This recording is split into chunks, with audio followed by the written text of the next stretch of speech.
Yes, saddle up, boys and girls. Keyba is back. Sorry I've been away for so long. A lot has actually happened in my personal life, but nothing too serious. It's actually all good stuff. So if you want to know more, feel free to follow me on Instagram.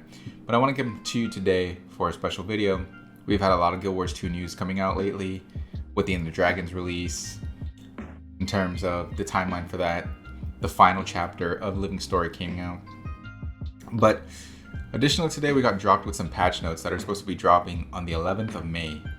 And this was a surprise to me as well. I didn't expect this to happen. And I believe there's some big updates here. Things that I really want to get onto and where I really think the game is going to go after this up until End of Dragons. But first, before I get into that, please, if you don't mind, if you're already part of the Keyba family or whatever, if you're not, please consider subscribing. It's free, it does help the growth of the channel, helps more people get this content in front of them. And additionally, if you wouldn't mind liking this video as well, or disliking, I don't know, it's up to you, depending. And let me know in the comments down below if you think this patch is going to benefit the class that you play or it's going to hurt you. Without further ado, let's get right into it. Alright guys, so I'm not really going to read all the notes to you. I just don't want to make it where like it's monologue-y where I'm reading this stuff. Feel free to read it. I'll link the patch notes down below. But essentially I just want to give overall my opinion on what's going to happen just based on my expertise. A lot of this seems like it's PvP based. It does have some PvE implications just from reading certain things like Thief. They're looking to balance Thief to have more build viability in PvE. So that's really, really good to see. But the biggest concerns to me is going to be what's going to change with Resolution. This new boon that is going to be removing retaliation, coming out in the next couple, in the next 2 weeks or so, we'll see Resolution. So I want to know how this is going to work. It looks like it's going to be a Condi reduction similar to how Protection reduces physical damage. So really weird. Now the trade-off of this, in my opinion, is that Guardians are going to suffer a little bit of damage loss, because I would say 25% or more, don't quote me on that, of Guardians damage does come from retaliation. The fact that they can permanently stack retaliation as part of a PvP spec makes it a very strong build. So you have to be very careful in trying to one-shot. If you're a glass cannon class, you can actually kill yourself fighting a Guardian. So this takes away that threat and makes Guardian seem a little bit more of a victim class. Resistance is kind of weird too. It makes non-damaging conditions ineffective on players. So I believe you'll still be affected by poison, bleeding, things like that. But blind, vulnerability, all those others, you'll be able to have zero negative impact on you when using resistance. So I think this does cause some sort of a nerf to resistance, especially for classes that rely heavily on resistance, like Warrior, right now in the current meta. And then Torment deals additional damage to foes that are not moving and stacks intensity. So I think Torment did get a buff here. I don't know if the buff is going to be for PvP as well as PvE.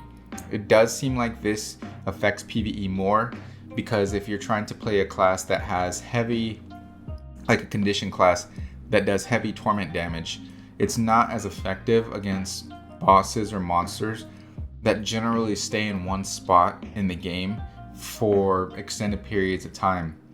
So if they don't do some sort of split to this for PvP and PvE, I could see how this could be abused for PvP. However, I do believe that Torment is a condition in PvE that does need a rework. So that way classes such as Condi Rev or Mesmer that rely a little bit more on Torment than other classes can have an impact in PvE raids as well as, so it just creates build diversity. Now this is kind of weird to me, the cap durations for boons and conditions. It says it's to help from preventing to clear off conditions and boons so that way you can mount. However, I don't know if this is going to be affected in PvP as well. I didn't really see anything here on the notes, but if it is, that's kind of big.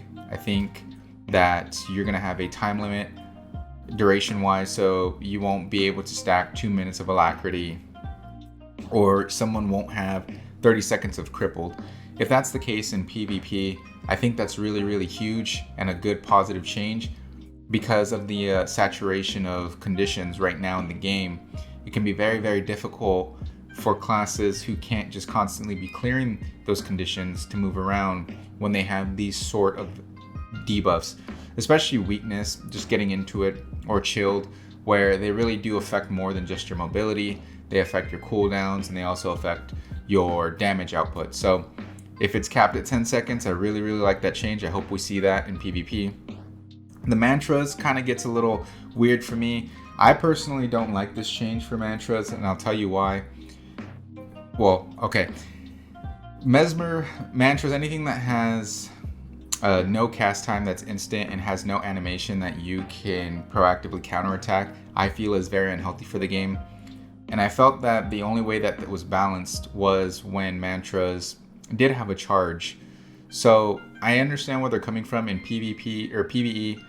When you're looking for a mantra, it's very, very difficult for you to have to constantly be thinking of charging it, or there's a punishment if you use the final charge. You have to wait it out one more time in order for you to be able to get those mantras charged up again for your DPS rotation or whatever. But I do believe that that was a really good part of the game. I don't think that taking away the ability for a player to showcase how skillful one can be in mastering a class is the best way and the most healthy way of creating a competitive game in any sense of PvE or PvP or whatever it may be. So I understand the whole GGing and fractals, whatever, but I don't like that they're making it easier for players to have to be able to get into this content without having to think a lot and be focused in the game. It really removes the reward for me personally. Now it may be different for you, but I don't feel as rewarded when I do any of these other game modes where they're challenging right now because I have to be constantly focused on making sure that I don't use my final mantra charge. And then again, on the receiving end of that, if I'm fighting a Mesmer and they have instant access to mantras and they don't have to constantly be charging them up, then I do believe that is very unhealthy for the game mode right now.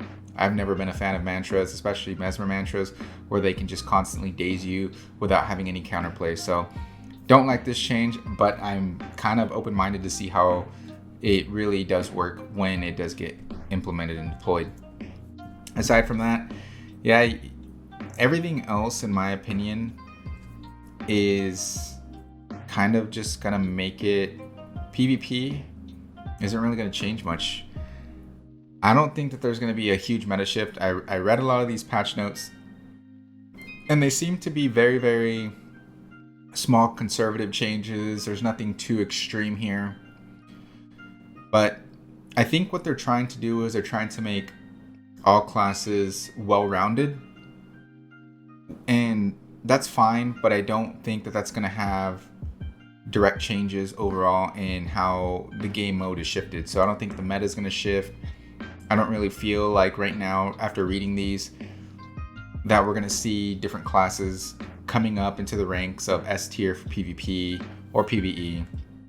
But I do believe that they're trying to constantly catch these low, lackluster specializations or trait lines up to improving to a point where they can actually compete and players can have more build diversity, which I'm a fan of, 100%. I've actually wanted Arenanet to look at the balance team to go back and look at the trait lines specifically from what it seems like that they're doing and reworking them in a way to make the foundation of every class, so every core trait line that comes out or that is already out, to have some sort of strong point. Point being, when I look at Warrior here, one of the big concerns that they were looking at was making sure or trying to create a viable alternative for discipline and improving Spellbreaker's damage capability. As you all know, I am a Warrior main, so seeing something where they're trying to improve Spellbreaker or Warrior and trying to get them away from that permanent discipline trait line is always a plus with me. I love to see this. However, when I read it a little bit, it doesn't seem like it is the changes that I personally would like.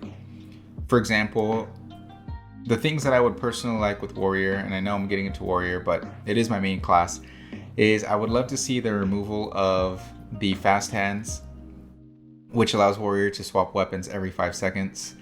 And I would love that to be just a core trait for the class entirely.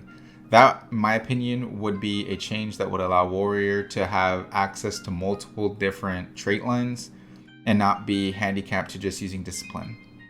But aside from that, like I said, I do believe that they are looking at moving all the trait lines into a place where every class, every trait line is viable, and it would just only improve build diversity. So that is a good thing. So I will applaud Arenanet for pushing out so much content. I love what they're doing, but like I said, I don't really see this changing the game too much right now currently, and I don't think that's a bad thing. I think right now the focus is on End of Dragons, and I know just from what history tells us that the expansions are going to drastically change the game, and it's just going to be all over the place for the first 3 months or so. So with that being said, guys, I hope you enjoyed this video. I welcome all of you back, and I hope you guys will have me back as a content creator again. I will see you on the next video, and stay tuned. Take care.